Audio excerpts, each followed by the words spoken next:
A local married couple is arrested for the government water procurement scam with another mainlander at large. In Japan, a deadly fire at an Osaka's popular tourist spot claims the lives of 2 firefighters. And 2 star-studded Saudi football teams, Al-Nassr and Al-Ittihad, are ready to clash at the Saudi Super Cup in Hong Kong.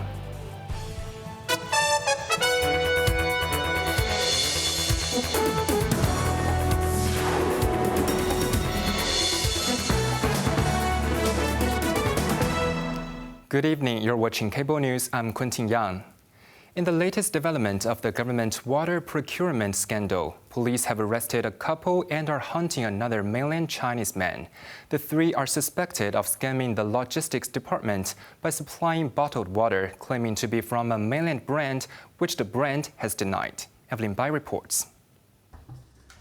2 arrestees, aged 61 and 57, believed to be the director and shareholder of a local company, won a 36-month contract to supply Xinle bottled water to government offices, claiming the water is manufactured by Robust Guangdong Drinking Water's Guangzhou branch. Senior Superintendent Fanny Kong of the Commercial Crime Bureau cited a Robust representative that the 3 suspects have only contacted them to obtain water quality reports, but never followed up, denying partnership with the suspects. Chief Superintendent Ernest Wong reviewed the roles of 2 arrestees. Basically, we have arrested a couple, 1 male and 1 female. For the male suspect, we believe he is the person who submitted the tender and responsible for signing some of the document. And the other person, the female, is the wife of this male. So she is also a shareholder of this company, and she is also responsible for signing some of the document with relation to the tender application. After tracing the logistics chain, police located a warehouse in Ngao Tam Mei in Yuen Long, seizing about 2,600 barrels, believed to be from the company. Investigations suggest a logistics firm sourced stock from a water plant in Jiangmutou town in Dongguan City, then routed the products in question via a local transit depot to the government offices. As of yesterday, nearly 30,000 bottles have been delivered citywide. Earlier tests indicated the water is safe to drink. Police said the probe currently centers on fraud, with investigators also checking for any other offenses. Evelyn Bai, Cable News. Meanwhile, the government has announced to immediately switch all drinking water in civil service offices across Hong Kong Island and outlying islands, as well as in the Legislative Council building, from mainland manufactured brand to a local supplier, as the Food and Environmental Hygiene Department found that water supplied by Xingding Xing Trade was suspected of violating food safety regulations. Jeremy Zhu reports. The offices of Xingding Xing Trade in North Point remained unresponsive today, with notices from the Food and Environmental Hygiene Department posted outside. Authorities allege that on the 9th of this month, the company imported a batch of bottled water into Hong Kong without being registered as a food importer, which is a breach of food safety laws.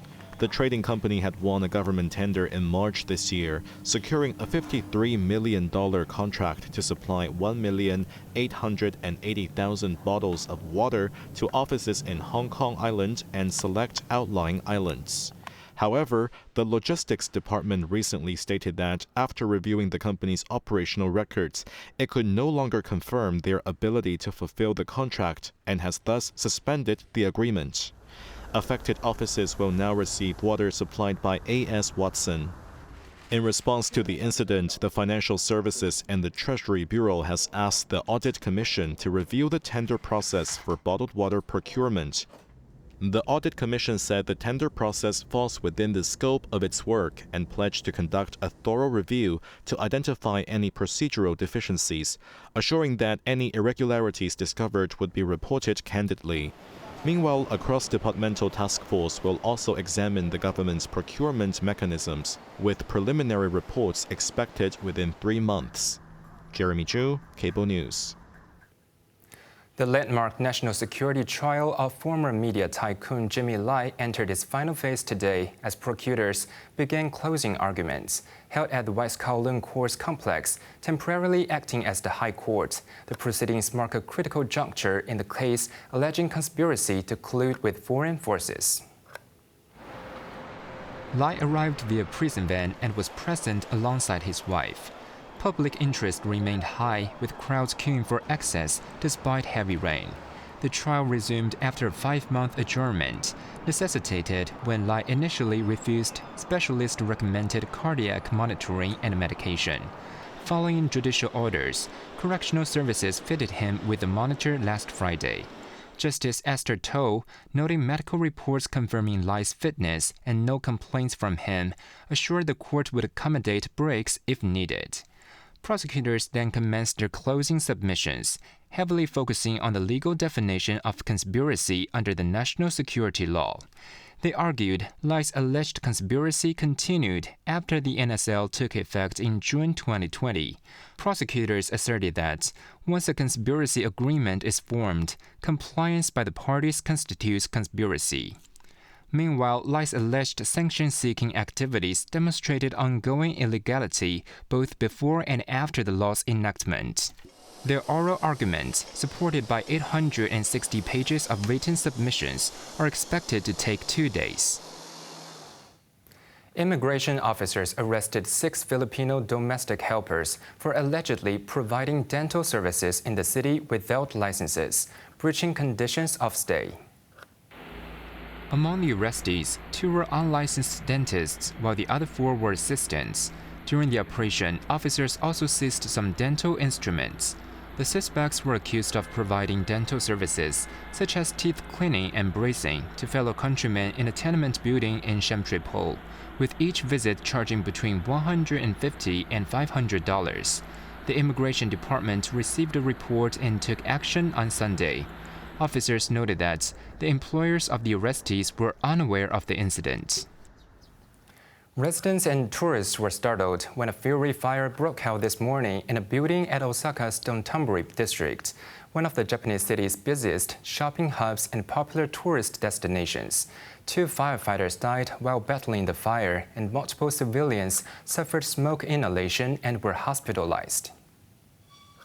The blaze erupted around 9:50 a.m. local time on the ground floor of a commercial building housing multiple restaurants. Located near the iconic Glico neon sign and the Apsu Bridge, a central gathering spot for tourists, the fire quickly spread to an adjacent structure. Over 50 fire engines and a helicopter were deployed to battle the flames. The cause of the fire is still under investigation. Nearly 10,000 Air Canada flight attendants have continued their strike despite a government directive to return to work, forcing the cancellation of around 240 flights since Sunday afternoon. The airline had hoped to resume operations Sunday, but now aims for Monday night. Jeremy Zhu shares more details. In Montreal, striking cabin crews braved the rain to protest, with similar demonstrations in Vancouver, where workers held signs condemning government interference. The strike began Saturday after failed negotiations over salary mechanisms. The Canadian Union of Public Employees, representing the workers, calls the back-to-work order unconstitutional and profit-driven, but remains open to negotiations for a fair deal. Defying such orders is rare in a North American country. Legal experts warn the union could face heavy fines, with its leaders potentially risking jail, though the government risks triggering wider labor unrest. The country's labor minister, Patty Haidu, has invoked labor laws to end the walkout, while her office says it is monitoring developments as the union refused to comply with orders. At Ottawa International Airport, over half of Air Canada flights were cancelled Sunday. Well, we've been trying to get through on the phone to Air Canada to try and rebook our flights, been looking online, there's nothing available. I'm trying to get back home to London. Hopefully I'm going to get back, but we'll see, I guess. The disruption has also reached Hong Kong, where 2 Air Canada Thai Airways code-share flights were cancelled today. Jeremy Zhu, Cable News. A temporary ban on feeding pigeons in public places has provoked protests in popular feeding spots of Mumbai, India's most populous city, sparking a debate between public health and religious sentiments that has been brought to the fore. Evelyn Bai shares more.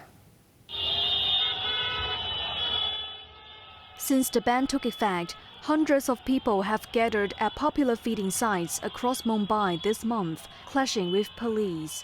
At least 15 people have already been detained under this directive by police. The protests were sparked by a Bombay High Court's ruling last month that feeding pigeons in public areas and heritage sites poses a serious health hazard, directing the Mumbai civic body to curb criminal charges against violators. The city's pigeon population has doubled since year 2000, while each pigeon can produce over 15 kilograms of droppings annually.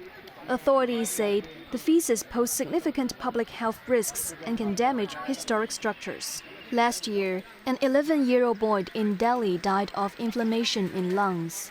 Doctors said the reason was prolonged exposure to pigeon droppings and feathers. Over the past month, more than 50 feeding places have been shut down. For decades, feeding pigeons has been deemed as an act of piety for people in India, symbolizing peace and fidelity, a tradition that complicates the enforcement of the ban even as health concerns mount. The public health issues caused by pigeon feeding are not unique to India. Hong Kong increased penalties for violating feeding bans last year, raising the maximum punishment from a 10,000 Hong Kong dollars fine to a $100,000 fine and 1 year behind bars. Singaporeans also face hefty fines reaching up to 10,000 Singaporean dollars, equivalent to over 60,000 Hong Kong dollars for feeding pigeons. Meanwhile, London has adopted a different approach by establishing regulated feeding zones. Evelyn Bai, Cable News.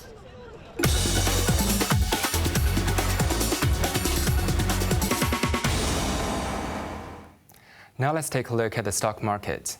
The Hang Seng Index closed 93 points lower. Top active stocks of the day: Tencent was down $5, Alibaba was up 50 cents. Xiaomi was up 20 cents, while Meituan was down 20 cents. On to the weather now. Mainly cloudy with occasional showers and a few squally thunderstorms. Showers will be heavy at times at first. Temperatures will range between 26 and 30 degrees. Showers will ease off gradually later tomorrow. And that's our news tonight. I'm Quentin Yang. Thank you for watching. Good night.